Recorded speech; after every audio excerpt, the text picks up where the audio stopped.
Hello everybody. I'm a little bored today, so let's go ahead and take a look at the Hellcat engine bay. I don't think I've talked about things I've done in the engine bay and what it looks like currently right there. So let's go ahead and talk about it. I'm gonna spin this camera around. So this is my engine bay. The beauty of Dodge engineers is that they made the engine bay of Dodge cars very accessible and neat. Not a lot of wires and tubes kind of just going all over the place. It's really designed to be displayed when the hood is open. So this is what you see when the hood is open, right? So what I've done with it is some cosmetic changes. Is that I put a cover to the coolant reservoir. I put this billet pieces to add some color to the engine bay. I think these are American Brother designs, and for maintenance and for keeping the engine clean or a throttle body clean, is the oil catch can is there. For performance, I've added this carbon fiber leg maker exhaust. There's two things that this does.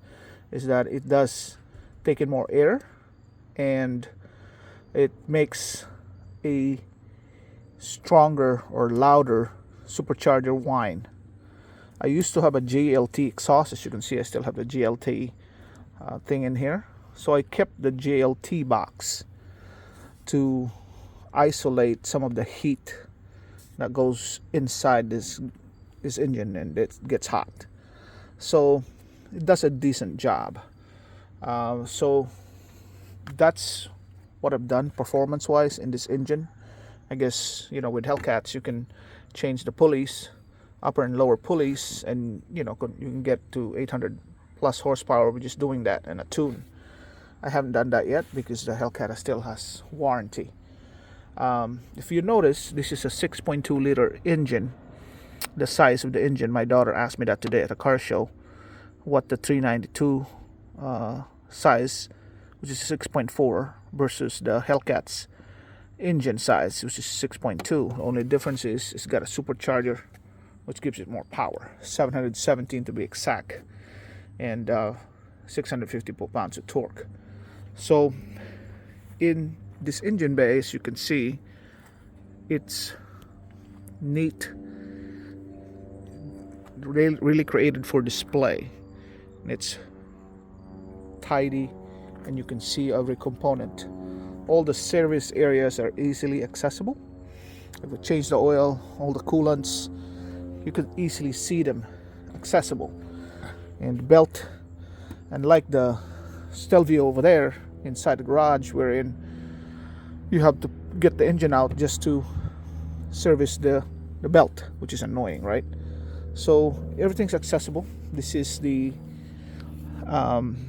AC, auxiliary AC for cooling the engine when you do racing. And as you can see, everything is just accessible. Now the hood obviously has a functional holes in it, and including this one. So your hood is actually functional. Air can be sucked through here when this thing sucks air, right? So there's three areas that the air comes through. So you see this one right here. If you don't know if you can see it in the video, this one tube right here gets air from here, from the front grill, air from there. Another area where the air comes in is through there, and then there's another hole in the bottom. I don't know if you can see it there. Hole in the bottom there. I'm gonna zoom in a little bit. That's another area where the air comes in through the lower grill. All right. There's a bunch of air dams down here that directs air to the brakes and to the engine bay. So if you look at the front end, that's why Hellcats don't have fog lamps. That's That's way to be able to tell if it's a Hellcat or not. It's no fog lamps, just because all of those holes in the front of the car is for cooling, sucking in air and making that supercharger produce more power, because how much air comes in through here. So those are the few details of the Hellcat engine. It is quite a big engine, and it's pretty heavy in the front end because the engine is here. Obviously it's mated to a 8-speed ZF transmission, which is used in a lot of sports cars, right? Even the Stelvio in the garage, Alfa Romeo, has a ZF transmission in it. It's quick shifting.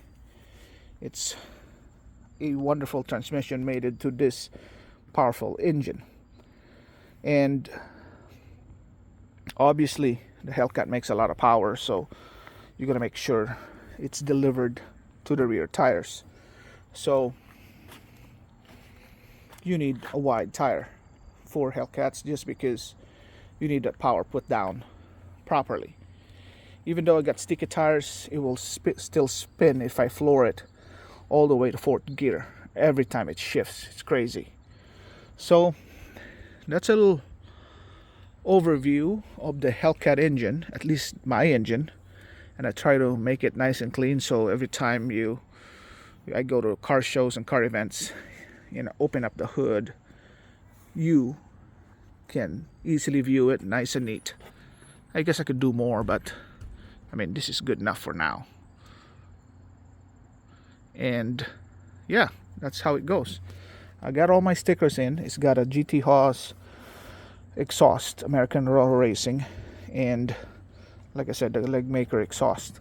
So if you like this video, subscribe to Boys Toys, click the thumbs up, and share it with other people, so others may have knowledge on what the Hellcat engine bay looks like. So here you go. That's the short and the sweet overview of what they call the Hellcat engine. It comes from the World War II aircraft called the Hellcat, and that's the code. The 392 is an Apache engine. They call it Apache. So heritage colors, the Hemi orange still there on the engine block, and it's just beautiful to look at. Now you know. Take care. Bye for now. See you soon.